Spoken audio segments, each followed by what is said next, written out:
Hi, I'm Phyllis from southernfrugal.com, and this is going to be part 2 of painting the foyer. So I've already got my paintbrushes out, and they're very old paintbrushes. And saving your paintbrushes, that's a way to be very frugal with your painting. Also, if you paint with a brush, your paint will go a lot further and you'll cover the walls a lot better, or at least that's what I've found to be true. So let's get started. Now the first thing I'm going to do, let me make sure this is back there. All right, so the first thing I'm going to do, Mr. Bucky, of course, has already shook my paint for me again.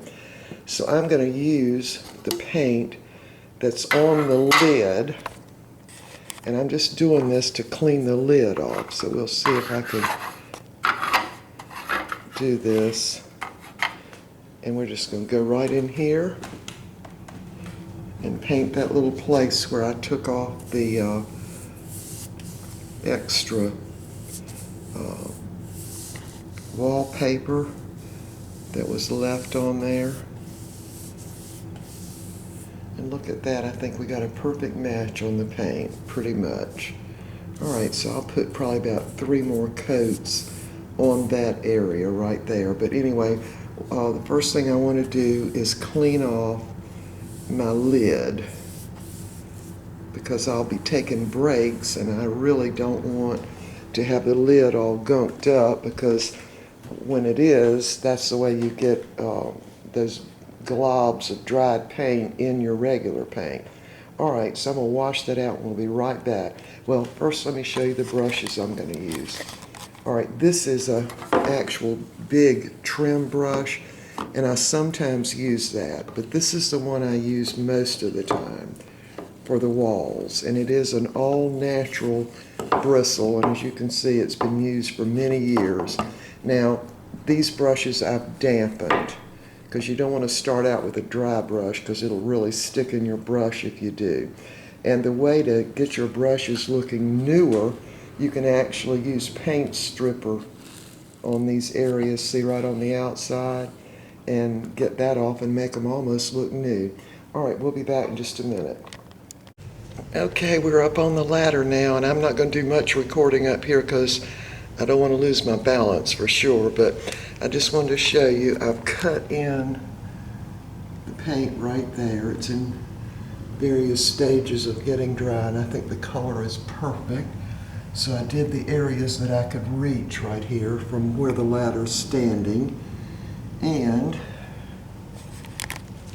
covered my lid, washed my lid off, and covered it with, it's actually a plastic freezer bag. I just taped it on. So that way when I get ready to take a break, I can just put it over the paint, and I don't have to worry about paint running off and dripping somewhere. Alright, so we've done the trim brush. Now when I'm through with the trim brush for the moment, and there are the dogs. Are y'all coming to help Mama paint? They can't figure out where I am. Look at Peppy. Peppy! Peppy, I'm up here. He thinks I'm upstairs. Peppy! There's Mama. Look at that. He can. Steely! Steely! Steely still hadn't figured it out. Steely! He just hears me. Anyway, so what I do is wrap it up in a wet rag. It's not dripping wet, it's just wet. And I've got a couple more rags in case any drop falls. And so the big brush is already in a little damp rag there. So we're going to put some paint on the wall here. I'll just show you how I do this. Just like if you were painting on a canvas, and well, actually I wasn't in there.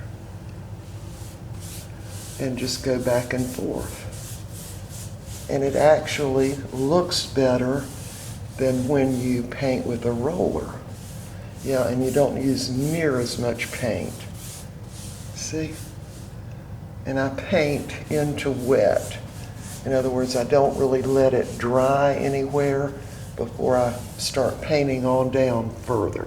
Alright, so we're going to paint this whole section, and when we get down lower, I'll show you how I cut in that little piece of trim work there around the door and the wall. We'll be back. Okay, I've got a little bit of paint on my lid here, and I'm going to cut in this door. Yeah, that's what painters call it, cutting in. So I think you can see how far I've gotten. And with the little trim brush, what you do is just get a little bead going, and it works a lot better than trying to put down masking tape. Just get a little bead going and go all the way as far as it'll take you. There we go. All right, so I've gotten down to right here, and I'm going to go ahead and get the rest of this wall painted. We'll be back.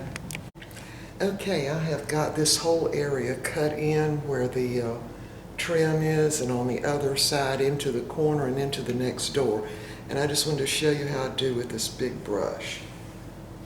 Go ahead and get some paint in it, and then make an X. And then just start going every direction. Get some more paint.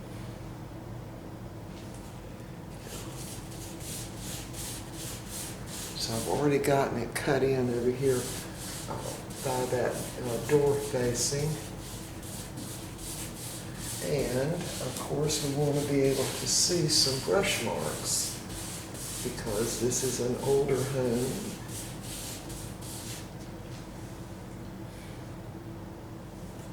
Make another X.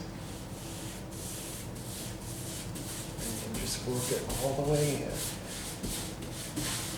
Yeah, this color is so close to the color on the wall.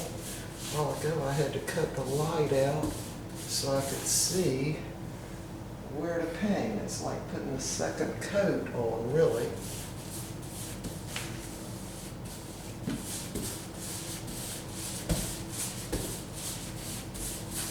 Yeah, I just go every direction.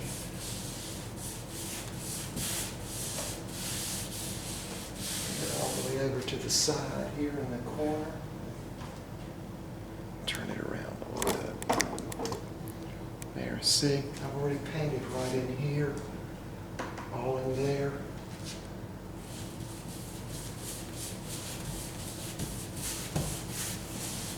Yeah, and to me, it's really quicker to paint this way rather than with a roller, and you use a lot less paint, a lot less.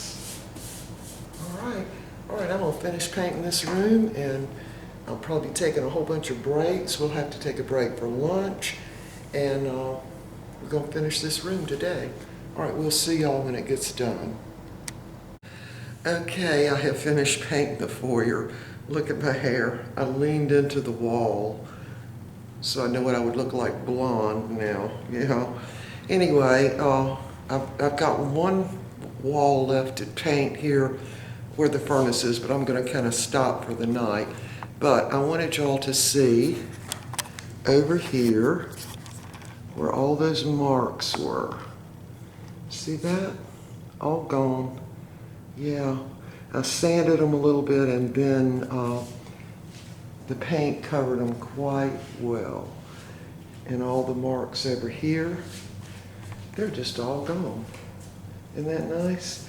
And I have decided I'm going to put just one coat on the baseboards and around the doors. I'm just going to lightly sand them with the 220 sandpaper, just because, see, there are a couple of little places, nicks and all, and I want it to look really nice.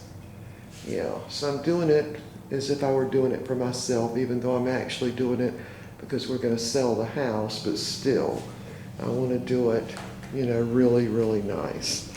All right, so there it is. The color was so close, I had some difficulty telling where I had painted and where I hadn't painted. So I had to actually cut off the light and paint with it kind of, you know, not so light in here. That way I could see it better. Okay, we will see y'all with the next installment. I'm going to do up the steps and do the trim work tomorrow, and hopefully it'll be finished tomorrow. All right, we'll see y'all tomorrow morning for a smoothie.